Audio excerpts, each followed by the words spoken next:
L'école doit se creuser où, en plus de savoir lire, écrire et calculer, ce que feront parfaitement les IA, peut découvrir en l'enfant ce talent qui, par passion, il développera et qu'il pourra davantage accentuer ou commercialiser une fois grand.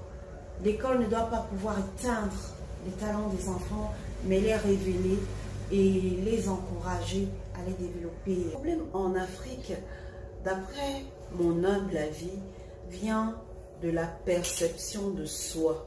Comment est-ce que l'être humain, l'enfant, la maman, le papa se perçoit comme partie prenante du développement communautaire.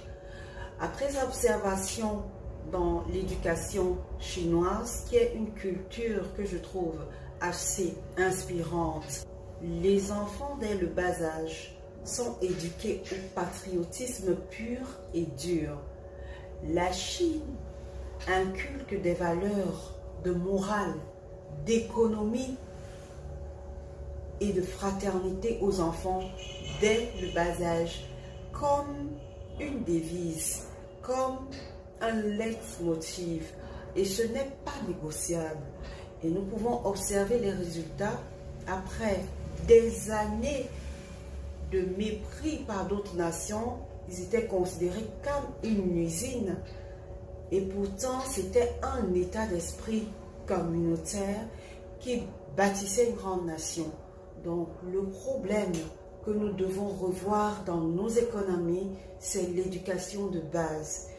Apprenons un certain patriotisme économique à notre jeunesse, à nos enfants dès le bas âge, et revoyons si possible les programmes scolaires axés davantage sur la gestion de l'argent à la maison, la gestion de l'argent dans les entreprises. C'est très important pour l'avenir, parce que voyez-vous, avec l'intelligence artificielle qui s'assoit dans presque tous les domaines professionnels, il sera davantage nécessaire à la jeunesse camerounaise et africaine en général de se surpasser et de faire preuve de créativité, si ce n'est dans le sport et la culture, de pouvoir mener à bien des IA qui correspondent à nos valeurs locales, à nos besoins locaux.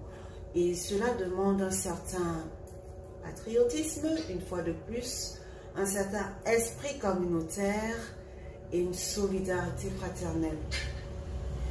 Merci, chère communauté.